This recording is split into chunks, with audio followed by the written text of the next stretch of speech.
Pada pertemuan kali ini kita akan membahas tentang al-wala wal bara. Apa sih al-wala itu? Kira-kira ada yang pernah tahu belum? Ya, jadi kalaupun belum pernah tahu, ini mungkin yang pertama kali tahu, misalnya seperti itu. Nah, nggak apa-apa, karena memang ini adalah bekal untuk kita, bekal untuk memang benar-benar bisa membedakan antara muslim dan kafir. Bagaimana kita bisa menjaga keislaman kita sampai akhir hayat, seperti itu. Apa sih wala itu? Wala ya dari kata waliyah. Dari kata waliyah. Artinya itu dekat. Kita berwali, kita dekat gitu ya. Dan yang dimaksud dengan wala di sini adalah dekat kepada siapa? Dekat kepada Allah, dekat kepada Rasul, dekat kepada kaum muslimin, saudara-saudara kita mencintai. Jadi dekat di sini maknanya mencintai, menolong, membantu ya, saling mendukung umat Islam ya, saling menolong saudara kita atas musuh-musuh umat Islam. Contoh kecilnya aja, karena kita cinta, karena kita sayang sama teman kita, ketika kita tahu teman kita melenceng dari syariat, misalnya ketika di rumah sehari-hari tidak memakai jilbab atau memakai jilbabnya transparan, pakai bajunya jeans atau ketat lah seperti itu, karena kita sayang sama saudara kita karena Allah, maka kita akan mengingatkan. Nah, ini ada kaitannya nanti dengan amar ma'ruf nahi mungkar, kita mengajak kepada kebaikan. Tapi di sini bentuknya mencintai saudara kita karena Allah, supaya tidak mengikut tradisi orang-orang kafir, musuh-musuh Islam, seperti itu. Jadi wala artinya mencintai ya, dekat dengan siapa? Dengan Allah, dengan kaum muslimin, dengan Rasul, seperti itu. Dekat dengan ridho Allah, pokoknya kaitannya dengan keridhaan Allah. Kemudian apa sih baro itu? Jadi al-wala wal baro. Baro itu adalah lawan dari wala. Jadi kalau wala mencintai, kalau baro baro'a ya. Artinya memutus atau memotong, bari al-qalam, memutus kolam memotong bolpen, seperti itu. Memutus hubungan, memutus ikatan. Dengan siapa? Dengan setan. Ya, memutus hubungan dengan setan.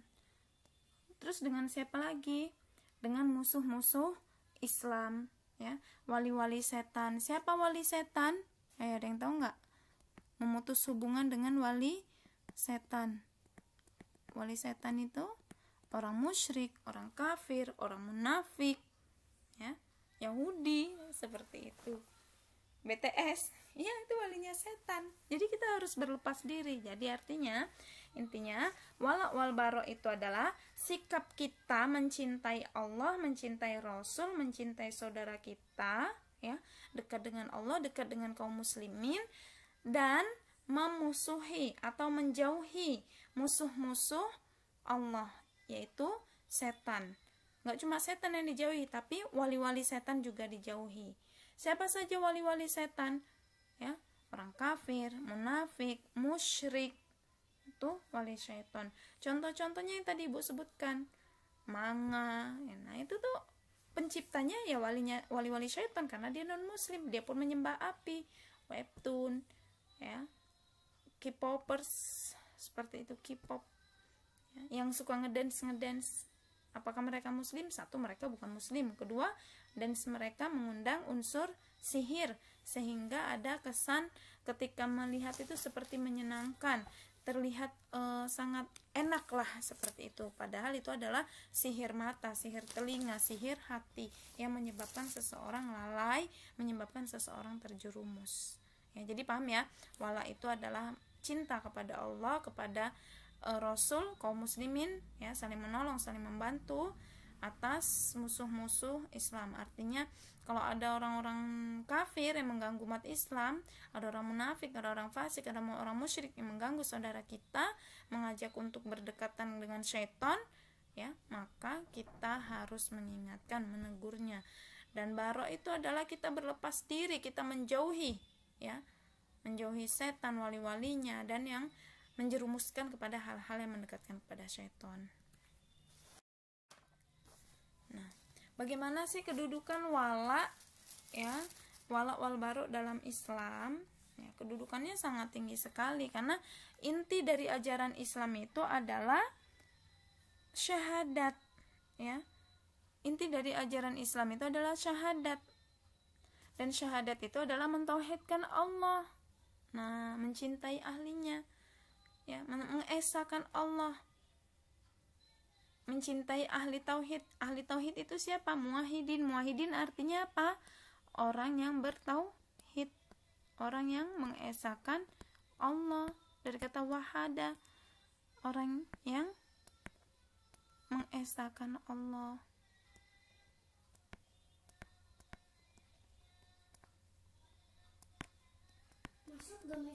Nah, seperti itu. Kemudian memutus hubungan dengan para musuhnya, yaitu musuh Islam, kaum musyrikin, munafik, fasik, itulah seperti itu. Kedudukan wala wal bara itu sangat tinggi sekali karena inti dari ajaran umat Islam. Kalau kita tidak memiliki rasa cinta kepada Allah, ngapainnya, apakah dia Islam? Kalau dia bilang jilbab itu nggak wajib, ngapain pakai jilbab? Ngapain harus sholat? Nah, itu sudah dalam konteks tanda tanya. Islam bukan, ya. Meskipun KTP-nya beragama Islam, meskipun dia lahir dari seorang ibu yang katanya Islam nenek moyangnya, tapi ketika dia sudah menampakkan kedekatannya dengan musuh Islam, yaitu dia mencintainya musuh-musuh Islam, berarti dipertanyakan, dia muslim bukan, seperti itu. Apa sih dalil yang menunjukkan kita harus berlepas diri dari umat Islam? Dari musuh-musuh Islam, ya. Bukti? Kenapa sih harus ada dalil? Dalil itu harus, ketika kita melakukan sesuatu, kita harus punya landasannya. Dalil itu bukti artinya, ya. Petunjuk. Dalaya dulu, menunjukkan. Dalil itu petunjuk, ya. Petunjuk yang menunjukkan bahwasannya kita harus berlepas diri dari musuh Islam. Apa? Surat Al-Maidah ayat 51. Coba bisa dibuka, ya. Surat Al-Maidah ayat 51 itu menjelaskan tentang perintah Allah kepada orang-orang beriman, ya. Ya ayyuhalladzina amanu, wahai orang beriman. Artinya itu pengkhususan untuk orang beriman. Ini dalam Al-Quran kan ada ya ayyuhalladzina amanu, ada ya ayyuhan nas. Kalau perintah ya ayyuhan nas berarti seluruh manusia. Tapi kalau ya ayyuhalladzina amanu berarti khusus hanya untuk orang-orang beriman saja. Apa yang Allah perintahkan? La tattakhidu, jangan coba-coba kalian menjadikan. La ta'khud, jangan mengambil. La tattakhidu, kalian jangan menjadikan. Siapa? Menjadikan siapa? Yahudi. Hati-hati, sebetulnya membahas tentang ini tuh ibu selalu terbayang-bayang tentang K-pop loh. K-pop, anim, karena memang remaja seusia Antuna itu baik yang di Asabikun ataupun ketika ibu sedang ada rukyah di luar, ya, apalagi selama masa liburan semester kemarin, beberapa panggilan ada yang minta tolong untuk dirukyah seperti itu, ya. Setelah selesai rukyah pasti diskusi dengan keluarganya bagaimana sholatnya, bagaimana hubungannya dengan Allah. Rata-rata remaja itu kalau nggak K-pop, ya anim, ya manga, ya webtoon, seperti itu. Padahal itu adalah karya orang-orang ini, dan ini adalah musuhnya Islam. Sebetulnya setiap kali bahas tentang tauhid, ibu pasti akan mengarah kepada hal ini, kepada manga. Kenapa? Ya, kepada K-pop. Kenapa sih Bu mengarah ke sini? Karena ini adalah kaitannya dengan keselamatan akidah kita sampai kita mati. Ada yang menjamin di antara kita apakah kita mati dalam keadaan bersyahadat, beriman, bertauhid kepada Allah, kalau kesehariannya saja ininya melekat. Bahkan orang tuanya mengingatkan sampai ada yang menangis, lelah melihat anaknya yang terus-terusan lebih banyak waktu untuk menggambar, membaca, atau cenderung kepada ini ketimbang tilawah, ya. Mau jadi orang tua seperti apa kita kelak? Antum karena antum yang akan menjadi calon orang tua masa mendatang. Kalau yang antum tekuni adalah ini, menekuni ini berarti mencintai ini, ya. Menekuni, menyukai ini, ya. Enggak Bu, anak kita enggak cinta kok Bu, enggak suka kok sama mereka kita, tapi suka dengan karyanya. Apa bedanya? Ya, ini kaitannya sama hati. Kemudian kata Allah, jangan jadikan mereka sebagai wali. Wali dalam apa? Inspirasi, ya, kreativitas, seperti itu. Ba'dhum awliya'u ba'dha. Karena orang Yahudi dan Nasrani sebagian dengan sebagian yang lain, mereka saling mau berwali, mereka saling mendukung. Mereka tidak pernah mendukung Islam. Mereka malah kita kan malah mereka malah justru senang nih remaja-remajanya terpaut dengan ini. Oh, misi hampir berhasil. Tapi perlu diketahui, Allah hanya menerima orang-orang yang dipilih Allah saja, dan orang-orang pilihan Allah siapa yang memilih dirinya untuk taat kepada Allah. Kemudian wa may yatawallahum minkum fa innahu minhum. Barang siapa di antara kalian, hai orang-orang Islam, orang-orang beriman, kan tadi konteksnya ya ayyuhalladzina amanu, ya, yang berwali, yang menjadikan orang-orang Yahudi dan Nasrani ini fans atau yang kalian kagumi, ya, sesungguhnya kamu itu bagian dari mereka. Ya Allah, sedih nggak? Ya sedih loh Mbak, ya, sedih banget. Meskipun mau dikata kita ini jilbaban, fisik kita dijilbabi, tapi pikiran kita, hati kita cenderung kepada ini. Rasanya benci sekali Bu sama ini. Ya, lagi buka YouTube untuk cari kajian, iklannya joget-joget ya. Iklannya ya seperti ini, muka-muka kufar. Ya, sedih. Kita ini dikelilingi dengan fitnah akhir zaman. Nah, kemudian innallaha la yahdil qaumadz zalimin. Allah itu tidak memberi petunjuk kepada orang yang zalim. Orang yang zalim apa? Udah dikasih petunjuk, kesempatan untuk belajar Al-Quran, tapi malah cenderung mempelajari ini. Semoga siapapun yang mendengarkan, siapapun yang fokus dengan apa yang Ibu sampaikan hari ini mendapat hidayah dari Allah. Hatinya terbuka. Ya. Kemudian kita lihat lagi dari surat Al-Mumtahanah. Ya. Mohon maaf, bukan Al-Mumtahanah ya, Al-Mujadalah ya. Al-Mujadalah kita lihat, la tajidu qauman yu'minuna billahi wal yawmil akhir, ya.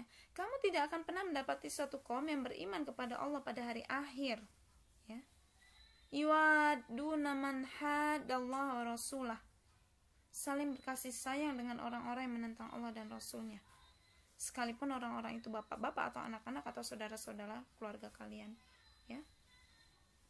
Jadi artinya kita ini dari ayat yang sudah kita bahas ini, ya, jelas sekali bahwasannya wajib kita itu wajib ya. Wajib apa? Dekat dengan Allah, bermusuhan dengan musuh-musuh Allah, seperti itu.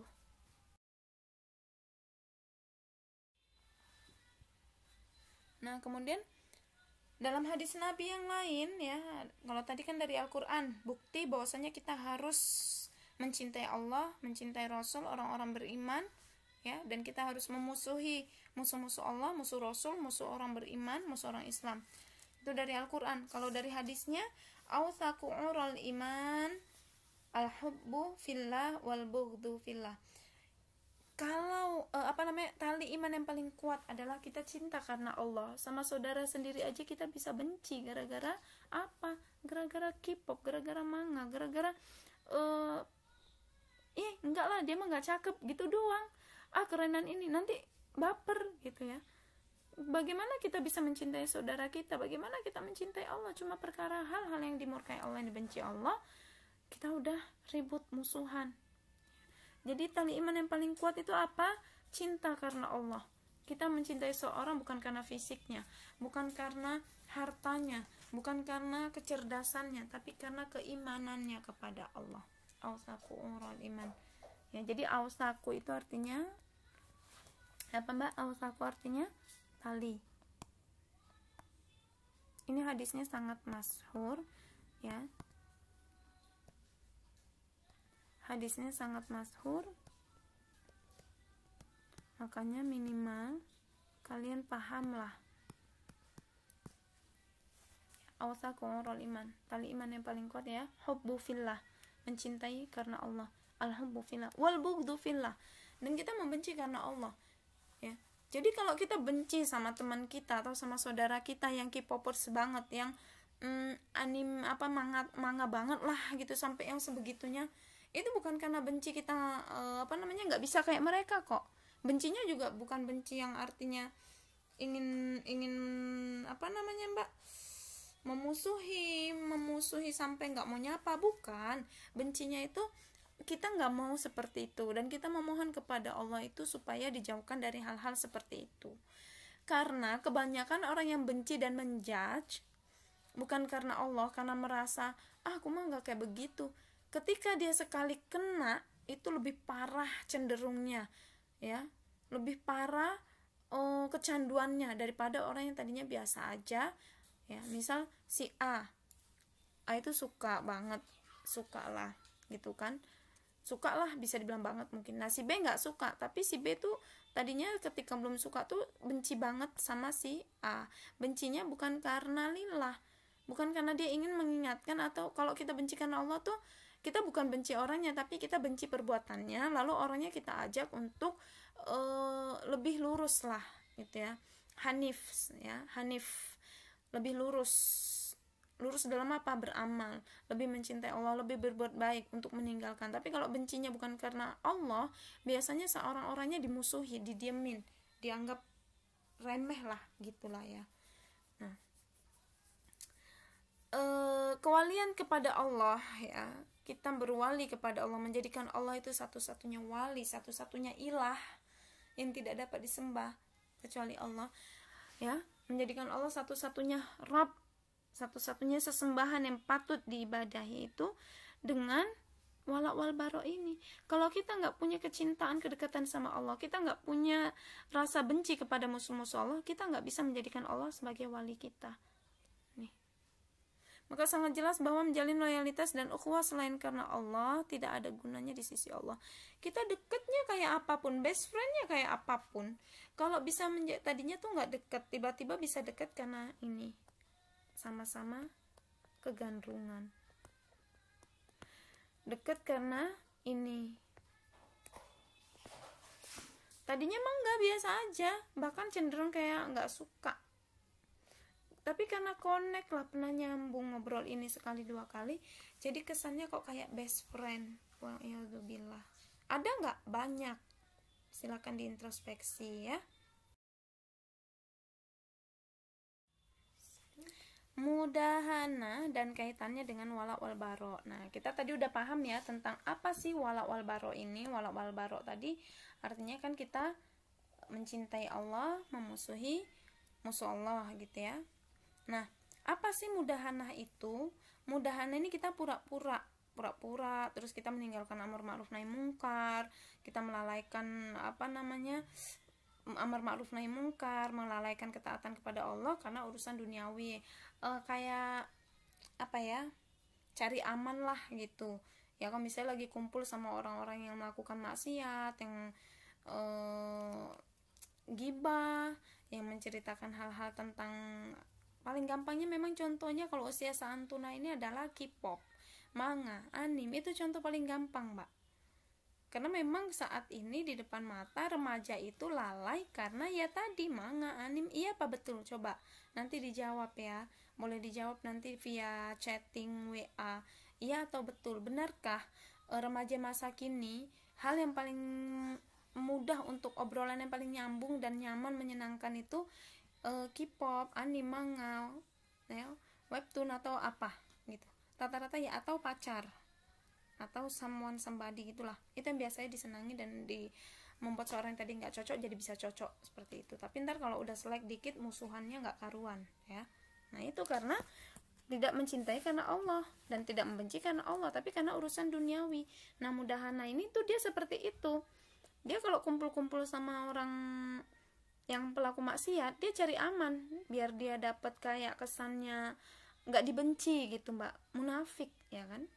Nah jadi perbedaan antara orang muslim yang benar-benar mencintai Allah, yang benar-benar taat pada Allah, itu bukan cuma dari syahadatnya aja, sama-sama baca syahadat. Kalau orang yang mencintai Allah baca syahadat benar-benar melaksanakan perintah Allah, menjauhi larangan Allah. Tapi kalau orang munafik dia bersyahadat juga ya, dia bersyahadat, tapi syahadatnya itu benci, apa ya, syahadat dia itu terpaksa lah, benci, nggak dari hatinya gitu, cari aman. Ini tadi mudahana, cari aman lah gampangnya. Nah, orang munafik itu sholat juga mbak, tapi dia sholatnya lalai, malas-malesan. Hati-hati, ciri-ciri munafik itu sholatnya itu dia malas-malesan. Kita nggak suka dong dibilang hati-hati loh dia tuh munafik, pasti nggak suka. Ada nggak diantara antum yang suka dikatain munafik? Munafik banget sih jadi orang, nggak suka. Tapi kita nggak usah susah-susah nyari tahu dia munafik apa nggak, lihat aja dari sholatnya, lalai nggak. Alladzina hum an sholatihim sahun. Orang munafik juga, dia munafik itu dia itu menampakkan keislaman bersama orang Islam, menampakkan pendukungan ya, mendukung penuh orang-orang yang memusuhi Islam. Kalau sama orang kafir, orang musyrik, orang musuh-musuh Islam, dia menjadi pendukung musuh Islam untuk memusuhi Islam. Tapi kalau bersama orang muslim, dia juga seakan-akan memperlihatkan dirinya seorang yang muslim gitu. Itu munafik ya. Paham ya definisi munafik ya? Apa itu munafik? Nah, munafik itu kalau dia bersama orang Islam dia menampakkan keislaman, kalau bersama orang kafir, musyrik, dia menampakkan dukungannya kepada kafir musyrik untuk memusuhi Islam. Itu munafik. Nah, kemudian orang munafik itu juga sedekah mbak, tapi apakah dia dikatakan muslim? Apakah dia dikatakan mukmin? Tidak. Kenapa? Karena sedekah yang dia keluarkan itu karena terpaksa, biar dia dikatakan muslim. Padahal dia lebih cenderung, condong hatinya kemana? Kepada musuh Allah ya. Kalau orang beriman itu 100%, 1000%, bahkan tidak bisa dipersenkan kecintaannya kepada Allah, tidak bisa dipersenkan malah. Sama orang munafik juga membangun masjid, ada di dalam surat At-Taubah ya. Mereka membangun masjid, tapi membangun masjidnya untuk memecah belah umat Islam. Ada yang satu akhirnya nanti sholat di masjid ini lebih baik daripada sholat di masjid sana, merasa jadinya berkubu-kubu. Itu cara orang munafik memecah belah umat Islam, orang mukmin. Orang munafik ikut Rasul berjihad di jalan untuk membebaskan negara-negara Islam ya, untuk membebaskan Islam dari tekanan-tekanan orang kafir. Munafik ikut berangkat, tapi ketika di tengah keberangkatan pasukan umat Islam diadu domba supaya saling bermusuhan. Tahu nggak tadi dia begini dan begitu, akhirnya terpecah belah pasukan umat Islam. Dan Rasul pasti tahu siapa orang-orang munafik di Mekah, dan paling banyak orang munafik itu berada di Mekah mbak ya, paling banyak antara Mekah dan Madinah. Madinah ada juga, cuma kalau dari sejarah itu paling banyak orang munafik, karena kan Rasul berdakwah pertama kali di Mekah ya, dan di situ banyak sekali orang-orang munafik. Nah, sedangkan kalau di Madinah itu kaum Ansor ya, yang menolong para muhajirin, orang-orang yang berhijrah. Nah, orang munafik itu juga melakukan perbuatan-perbuatan seakan-akan perbuatan orang Islam. Jadi hati-hati, jangan sampai kita masuk dalam kategori munafik. Dari yang Ibu sebutkan tadi ya, kita syahadat, apakah syahadat kita memang murni karena benar-benar kita paham tentang hubungan kita dengan Allah harus bagaimana, ketaatan kita dengan Allah harus bagaimana, tentang hati kita mencintai Allah dan Rasul seperti apa? Pertama itu, coba cek. Nomor 1, udah betul belum nih syahadatku? Dari syahadatnya, bukan yang tentang asyhadu alla ilaha illallah. Orang munafik juga sebut kok asyhadu alla ilaha illallah wa asyhadu anna muhammadan abduhu wa rasuluh. Mereka sebutkan, tapi tadi hatinya itu tulus nggak mencintai Allah. Yang kedua, sholat kita nih, ini PR banget nih. Sholat kita ini lalai apa enggak? Dengar azan, sebelum dengar azan, kan sekarang tuh gampang banget ya. Sebelum azan biasanya orang tuh sholawat. Nah, ketika sholawat itu kita udah persiapan dong, harusnya udah tahu ini udah deket waktu sholat. Nah, lalai itu bisa masuk dia melalaikan, meremehkan nanti, atau bisa juga maknanya udah datang waktu sholat karena dia lagi asik-asik pergi sama teman atau jalan-jalan, akhirnya udahlah nggak usah sholat, nggak apa-apa. Nah, itu banyak sekali orang meremehkan ini hati-hati. Gitu mintanya surga, gitu minta mati husnul khotimah, gitu minta nikmat kubur ya. Nah, kemudian sodakoh. Nah, dari sodakoh kita ini bagaimana? Halo, apa kabar? Apakah sodakohnya karena sodakohnya karena keterpaksaan, karena amal yaumi, atau sodakohnya memang karena betul-betul ingin menjadi hamba Allah yang ahli sodakoh, karena paham bahwasanya sodakoh itu akan menjadi saksi di hadapan Allah kelak setelah kita mati. Nah, kemudian masjid. Nah, kalau yang ini kita belum ada biaya untuk bangun masjid ya. Nah, semoga kelak Allah bangunkan masjid atas nama kita dengan kesuksesan kita di dunia sehingga menjadi saksi di hadapan Allah. Yang kelima, jihad. Nah, ini bisa jadi jihad ini bukan cuma ketika perang di jalan Allah, tapi ketika kita menuntut ilmu. Saat ini antum menuntut ilmu di Asabikun, sebesar apa kecintaan antum, sebesar apa perjuangan antum untuk membawa nama baik Asabikun dengan menjaga akhlak antum, adab antum sebagai wanita muslimah. Nah, ini hati-hati sekali. Nah, maka ketika seorang berbaik hati atau berteman dengan ahli maksiat nih, nah, ahli maksiat tuh kayak apa sih tadi ya? Mencintai Yahudi dan Nasrani, mencintai produk-produk mereka, karya-karya mereka, mengagumi karya-karya mereka ya, padahal udah diingatkan, bahkan orang tuanya pun sudah ibaratnya nggak kurang-kurang, tapi tidak melakukan pengingkaran. Artinya dia tidak mengingkari, dia malah menyetujui. Oh iya, ini cakep tau, oh iya tahu yang ini, oh keren banget ya, apalagi pas dia lagi gaya gini, ya Allah, gemes banget tahu.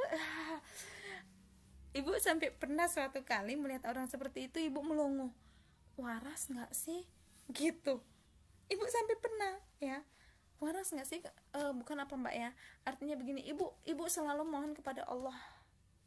Ibu juga mengajak kepada anak-anak ibu, kalian khususnya, untuk berdoa selalu kepada Allah, diminta istiqomah. Allahumma anta rabbuna farzuqnal istiqomah. Minta sama Allah istiqomah. Ibu nggak bisa menjamin, tapi ibu hanya meminta kepada Allah agar Allah menjamin kematian kita dalam keadaan husnul khotimah, agar kita istiqomah ya. Cuma agak aneh kok sampai segitunya ya. Ibu akui, misal nengok siapa grupnya K-popers yang terkenal, BTS, EXO atau Blackpink, ibu nggak itu aja pakaiannya udah bikin malu wanita sebenarnya. Nengok inilah, cuma agak heran kok sampai gemes, sampai kayak berdesir-desir, itu apa nggak udah sampai merasuk banget setannya ke dalam jiwa. Cuma ngeliat dance-nya yang bajunya agak kesingkap dikit, jijik banget gitu, kayak nggak pernah nengok aja gitu kan. Nah, itu mbak, yang hal-hal seperti itu yang rasa ibu di luar akal nalar seorang muslim. Nah, kita enggak sih bu, alhamdulillah kalau enggak. Yang penting enggak yang di K-pop, iya yang di manga, iya yang di webtoon gitu. Apa bedanya gitu ya? Mudharrah dan pengaruhnya. Nah, kalau tadi mudahana, sekarang mudharrah. Mudharrah itu menghindari kerusakan dan kejahatan dengan ucapan yang lembut, atau meninggalkan kekerasan atau sikap kasar, atau berpaling dari orang jahat karena takut akan kejahatannya. Ini mudharrah. Ya, kita menghindari kerusakan. Beda dong mudahana. Kalau tadi mudahana itu kita berkumpul dengan bukan kita ya, seseorang berkumpul dengan ahlu maksiat, tapi dia cari aman, dia nggak menolak, dia nggak mengingatkan, tapi dia malah justru ikut-ikutan supaya dianggap sama mereka, supaya diakui. Banyak orang seperti itu, supaya dianggap temannya. Kalau mudharrah, menghindari kerusakan ya dan kejahatan dengan ucapan yang lembut. Kita meninggalkan dengan cara yang baik. Mohon maaf, misalnya lagi kumpul-kumpul, maaf ya, aku lagi sibuk gini, cari kesibukan. Karena kalau misalnya menegur, khawatir kita melakukan amar ma'ruf, misal kita belum siap mentalnya, kita belum siap kekuatan kita, fisik kita kalau ternyata dibully gitu kan. Nah, jadi kita mudharrah, kita menghindari kerusakan, atau kita tahu orang itu jahat, lisannya nggak baik, kalau misalnya nanti dia tahu aku mengingatkan tapi dia nggak terima dan dia jahat sama aku dibully malah bahaya gitu kan, maka kita menghindari itu bukan termasuk dari kayak menghindar tidak melakukan amar ma'ruf, tapi kita masuk dalam kategori mudhorah. Kita berhati-hati ya, kita berhati-hati untuk keselamatan kita, tapi kita juga dalam tanda kutip tidak mendukung kemaksiatan mereka, kita membenci gitu ya. Jadi masih ada iman dalam hati kita, karena sejahat-jahatnya orang itu adalah sejahat kamu adalah orang yang ditakuti manusia karena mereka khawatir akan kejahatannya. Artinya gini, aku takut tahu sebetulnya kok duduk deket dia itu. Kenapa?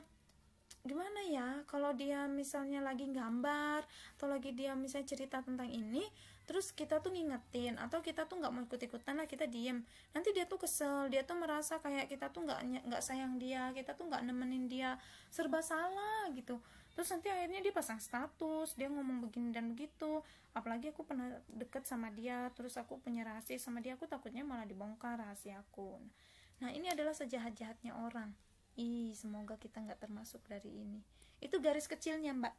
Garis besarnya itu lebih ke dalam kehidupan di masyarakat banyak sekali ya. Antum nanti ketika akan berkumpul dengan masyarakat seenggaknya udah punya gambaran, oh iya begini ya, saya punya tetangga nih, oh tetanggaku gitu banget gitu kan, aduh aku takut kalau ketemu sama dia. Ibu pernah Bu nemuin gitu? Pernah ya, pernah Ibu menemukan orang model begini. Yang Ibu lakukan apa? Karena masih sama muslimah gitu, Ibu bertemu ya assalamualaikum ya, salam, tapi selebihnya enggak ikut duduk-duduk ya, karena tipe orang ada, maksudnya yang Ibu hindari itu orang yang suka mengadu domba, namimah, seperti itu. Nah ini juga untuk menjaga ini ya, mudhorah artinya. Nah, tapi kalau untuk kaitannya dengan wala wal barok, Bu, kaitannya dengan wal barok tadi, kalau dia itu tipenya yang suka banget cerita manga, webtoon, segala macam lah tentang yang tadi ya, karya-karya Yahudi dan Nasrani,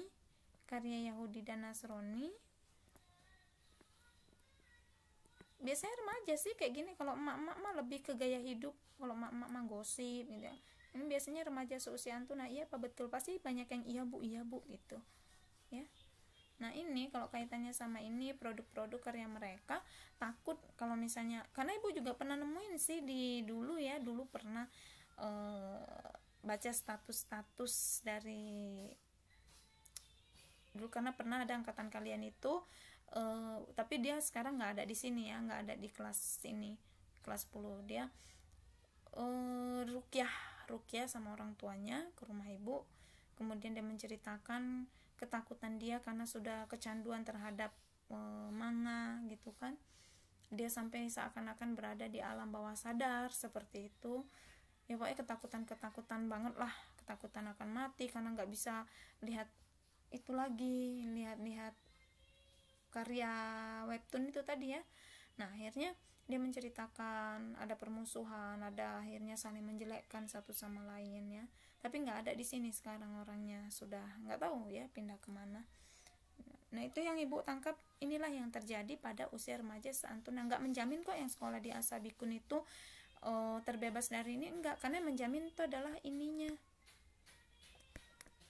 menjamin tuh ininya Mbak ya. Kami juga tidak bisa memaksakan dan menjamin kalian itu terbebas dari jeratan ini. Kami hanya bisa memohon kepada Allah supaya ilmu kami berkah dan bermanfaat, supaya kalian anak-anak kami dan kita semua bisa mengamalkan Al-Quran dan As-Sunnah sesuai ajaran Rasul ya. Jadi jaminan iman ini ada di hati, ada bagaimana ikatan hati kita kepada Allah.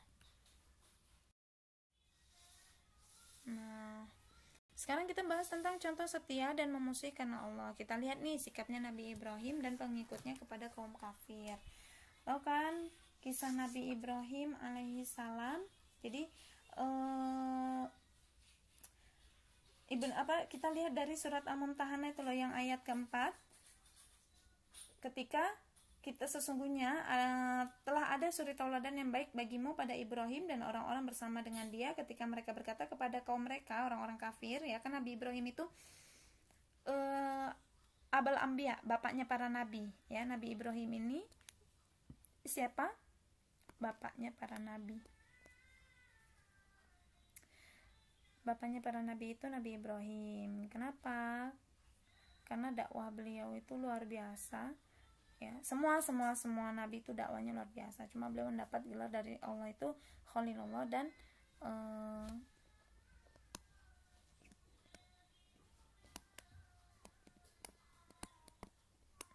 bapaknya para nabi. Kalau Adam bapaknya umat manusia gitu. Nah, jadi Nabi Ibrahim dan pengikutnya kan berdakwah. Raja siapa ya? Raja Namrud ya. Nah, sesungguhnya kami kata Nabi Ibrahim dan pengikutnya, berlepas diri dari kaummu dan dari apa yang kamu sembah selain Allah. Itu berkata kepada Raja Namrud ya. Kata Nabi Ibrahim, kami ingkari kekafiran kalian yang telah menyatakan antara kami dan kamu permusuhan, kebencian untuk selama-lamanya sampai beriman kepada Allah saja. Jadi kita ambil dari kisah Nabi Ibrahim saat berdakwah kepada Raja Namrud dan musuh-musuh Islamnya. Artinya Nabi Ibrahim itu memusuhi raja pada zamannya pun sampai kapan? Sampai mereka mengimani Allah ya. Jadi dalam ayat ini Ibnu Katsir ahli tafsir ya, beliau berkata, Allah Azza wa Jalla berkata kepada hamba-hambanya yang mukmin agar diperintahkan untuk memerangi, memusuhi dan menjauhi orang kafir, bukan malah mengagumi ya. Lagi-lagi tadi, banyak nggak dari umat Islam itu yang mengagumi orang kafir? Bahkan emak-emak kalau udah nonton drakor itu, ya Allah, sampai disanding-sandingkan fotonya. Kadang nggak habis pikir juga, pada punya suami tapi majang foto aktor-aktor Korea seperti itu. Allah, Bu, cuma gitu doang dianggap serius? Iya dong, karena kaitannya sama akidah, sister. Karena kaitannya sama akidah. Ibu pernah bilang sama antum, kok ibu tahu ya? Karena ibu nonton. Tapi apakah ibu sampai cenderung mengagumi, misalnya kayak yang dulu pertama kali artis Korea yang pernah ibu tahu itu Lee Min Ho Lee Min Ho ya. Itu ya ibu akui ya, secara manusiawi cakep lah gitu. Tapi apakah sampai baper banget sampai nengok kadang mak-mak itu Babang Minho segala macam gitu? Enggak ya. Nah, kemudian sikap orang Ansor. Nah, kita lihat lagi contoh kesetiaan sikap orang Ansor terhadap saudara-saudaranya. Jadi nanti ini ada hikmahnya ya. Sikap orang Ansor terhadap saudara-saudaranya kaum Muhajirin. Kita lihat nih, kaum Muhajirin kan yang penduduk Mekah berhijrah ke Madinah. Jadi kaum Ansor adalah penduduk Madinah asli. Mereka ketika mendengar kaum muslimin dari Mekah akan hijrah, mereka dengan lapang dada, dengan penuh cinta. Nah, itu dia kesetiaan. Dengan penuh cinta menyambut orang-orang Mekah yang berhijrah ke Madinah. Maka disebutlah orang Mekah yang berhijrah ke Madinah itu kaum Muhajirin, dan orang Madinah yang menolong orang-orang Muhajirin disebut kaum Ansor. Jadi kaum Ansor dan Muhajirin. Jadi jangan sampai nggak paham ya, Mbak ya. Kaum Ansor itu tinggalnya di mana? Di Madinah. Kalau Muhajirin itu penduduk Mekah yang berhijrah ke Madinah ya. Jadi dari kisah dalam surat Al-Hasyr, Antuna bisa buka ya, ayat ke-9. Tolong dibuka Al-Qur'annya, nanti Ibu tanyakan apa isi kandungan dari surat Al-Hasyr itu ya. Dari ayat surat Al-Hasyr ayat 9 itu. Jadi kaum Ansor terhadap kaum Muhajirin itu sangat mencintai. Kenapa? Padahal mereka itu belum pernah ketemu ya. Bahkan ketika mereka tahu ada yang nggak bawa harta sama sekali, dikasih seluruh hartanya untuk kaum Ansor. Ada yang nggak punya istri, disuruh salah satu istrinya, mana yang kamu suka, katakan agar kau menjadi istri, agar dia menjadi istrimu dan dia kuceraikan menjadi istriku. Saking cintanya kepada saudaranya karena Allah seperti itu. Kemudian sikap Abdullah bin Ubay bin Salul. Tahu nggak? Abdullah bin Ubay bin Salul ini bapaknya Abdullah kan? Abdullah bin Ubay bin Salul ini orang munafik loh. Ih, munafik banget dia. Terkenal banget kan? Munafik. Abdullah bin Ubay bin Salul. Abdullah bin Ubay bin Salul ini. Nah, Abdullah bin Ubay bin Salul punya anak namanya Abdullah. Abdullah ini sangat mencintai Rasul. kecintaannya kepada Rasul mengalahkan kecintaannya kepada bapaknya. Sampai suatu kali ketika pulang dari peperangan, ya kan tadi ya, orang munafik itu ikut berperang ya bersama Rasul, tapi untuk bikin kocar-kacir umat Islam, untuk mengadu domba. Nah, jadi Abdullah bin Ubay bin Salul ini ikut berperang. Abdullah kan cinta banget. Abdullah ini kan cinta banget sama Rasul. Dia nggak peduli. Dia tetap berbakti sama bapaknya, tapi dia lebih mencintai Rasul daripada bapaknya, karena dia tahu bapaknya munafik. Ketika pulang mau memasuki kota Mekah ya, di gerbang kota Mekah, Abdullah ini udah jaga gawang dulu lah ibaratnya, udah jaga gerbang dulu. Di stop bapaknya, stop. Wahai bapakku, kau belum boleh masuk, kata Abdullah ngomong sama bapaknya. Kok gitu sih bu, emang gak durhaka? Orang tua itu nomor 3, yang pertama Allah, yang kedua Rasul. Orang tua yang dia tidak taat kepada Allah, dia tidak beriman kepada Allah, itu boleh kita tidak mentaatinya. Nah, Abdullah ini marah nih, Abdullah bin Ubay, dasar anak durhaka gitu kan. Kata Abdullah ngomong sama bapaknya, kata anaknya nih, aku tidak akan mengizinkan ayah masuk sampai Rasul mengizinkan. Saking cintanya nih Abdullahnya sama Nabi kita Muhammad SAW. Sampai begitunya bu, iya. Ini namanya adalah wala. Nah, dan dia barok kepada, meskipun itu bapaknya. Paham nggak mbak sampai di sini kisah ini? Seru ya. Nah, ini kecintaan Abdullah kepada Rasul mengalahkan kecintaan dia kepada bapaknya, meskipun ini bapak kandungnya, karena Abdullah tahu Abdullah bin Ubay bin Salul ini adalah orang munafik Mekah ya, dia munafik. Nah, boleh dibaca dari artinya di surat Al-Munafikun ayat 8. Nah, menyayangi dan memusuhi ahli maksiat. Kita lihat nih mbak, dari kisah tadi yang pertama, Nabi Ibrahim bersama kaumnya memusuhi, berlepas diri dari Raja Namrud dan yang pengikut Raja Namrud. Ya enggak? Sampai kapan? Sampai Raja Namrud dan pengikutnya beriman mentauhidkan Allah. Seperti itu. Termasuk bapaknya Nabi Ibrahim kan pemahat patung ya, pembuat patung. Nah, jadi Nabi Ibrahim pun sama Allah ditegur, nggak boleh mendoakan bapaknya untuk keselamatan di kubur, karena bapaknya mati dalam keadaan kafir. Ya, Azar namanya. Ya Azar, atatakhidu asnaman alihah. Nah, wahai Azar bapakku, kenapa engkau menjadikan asnam-asnam patung-patung itu sebagai Tuhan? Nah, bapaknya juga tidak beriman kepada Nabi Ibrahim. Nabi Ibrahim sama Allah disuruh berlepas diri juga. Nah, itu wala wal barok juga. Ya, mencintai, saking cintanya sama Allah, Nabi Ibrahim juga berlepas diri dari bapaknya, meskipun itu bapaknya. Kita gimana sih sama bapak kita? Bu, nanti kan kalau misalnya kita barok sama bapak kita nggak dapat sokongan bu, karena kenapa takut begitu? Karena kurang kuatnya iman kepada Allah, seperti itu. Nah, kemudian kisah di atas adalah tentang pemberian wala kepada sesama mukmin sejati dan permusuhan kepada kafir sejati. Jadi kalau Nabi Ibrahim itu kepada kafir sejati yaitu Namrud, kemudian bapaknya juga kaumnya Nabi pasukannya Namrud, kemudian pemberian wala wal barok kepada orang kafir seperti pemberian astagfirullah, maaf ya, pemberian kasih sayang kecintaan sejati kepada sama mukmin yaitu kaum Ansar kepada kaum Muhajirin. Nah, itu bukti kepada wala yang sangat kuat, kecintaan kepada Allah, kepada Rasul, kemudian kepada sesama saudaranya. Nah, kemudian kisah dari wala wal barok kepada kecintaan kepada Rasul, saking cintanya kepada Rasul dia berlepas diri dari, meskipun itu bapaknya sendiri. Nah, Syekh Ibnu Taimiyah ini adalah beliau Syekhul Islam, dikatakan Syekhul Islam karena ilmunya sangat-sangat dipakai oleh umat Islam, semua ulama sih sebenarnya, cuma Syekh Ibnu Taimiyah ini punya kekhususan, banyak sekali karya buku-bukunya ya.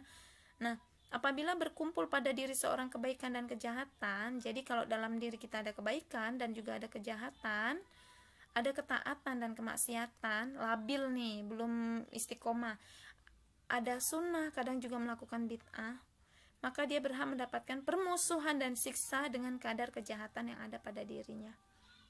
Jadi tetap ada namanya siksa balasan sesuai dengan kadar kemaksiatannya, kadar kejahatannya, kadar kebid'ahannya. Daripada ada ininya, mending kita 100% berwala kepada Allah, berwali kepada Allah. ya enggak? Iya kan? Siapa sih yang mau dapat balasan dicelup-celup di api neraka? Api neraka itu ya panasnya 70 kali lebih panas, 70.000 kali apa ya, lebih panas daripada api dunia. Baru kena panasnya kompor atau cipratan minyak aja udah ya Allah, siram minyak aja bisa merusak kulit kita matang, ya enggak? Apalagi api neraka. Nah, misal nih pencuri, contoh dari sesuai balasannya ini yang di dunia dulu nih. Misal pencurinya miskin, jadi kan harus sesuai kadar kejahatan ya. Ini tentang di dunia dulu. Pencuri miskin, kan hukum mencuri adalah potong tangan, ya enggak? Ya kan? Hukum syariat Islam orang mencuri itu dipotong tangannya, kemudian dia diberi kebaikannya, diberi harta dari baitul mal. Jadi dalam syariat Islam itu udah sempurna, nggak ada yang namanya, kalau Islam berdiri tegak ya mbak, nggak ada yang namanya kemiskinan dan kelaparan. Nah biasanya kalau yang ada kemiskinan ini belum terdata lah seperti itu. Kalau ketahuan ada yang mencuri, ditengok dulu. Kalau memang dia orang yang susah banget kehidupannya, dia tetap dong dapat hukuman. Hukumannya apa? Potong tangannya. Nggak langsung dipotong tangan, pertama jarinya dulu sesuai dengan kadar pencuriannya. Udah dipotong jarinya, dia masih nyuri lagi, dipotong lagi jarinya mbak. Islam itu maha adil ya, Allah memberi hukum Islam itu adil sekali, sempurna, sudah udah sempurna banget. Nah nggak cuma dipotong ya, tapi diberi pertanggungjawaban sama pemimpinnya sebagai umat Islam ya. Makanya kenapa pemimpin umat Islam itu adil. Nah kalau pemimpinnya berpegang teguh pada Al-Quran dan As-Sunnah, dia nggak cuma dihukum doang, tapi dia diberi harta supaya dia bisa hidup sehari-hari, supaya dia tidak lagi mencuri ya, supaya dia ada rasa bersyukur. Nah inilah hukum yang disepakati oleh Ahlussunnah wal Jamaah. Apa itu Ahlussunnah wal Jamaah? Orang-orang yang hidup dengan Al-Quran, berpedoman pada Al-Quran dan berpedoman pada hadis Nabi SAW. Bisa dipahami ya sampai di sini ya mbak ya. Jadi kita melakukan kesalahan, misal di sekolah ini, di sekolah bolos, atau ujian gak jujur, atau pas setoran tahfidz karena online lirik-lirik, ketahuan nih sama gurunya,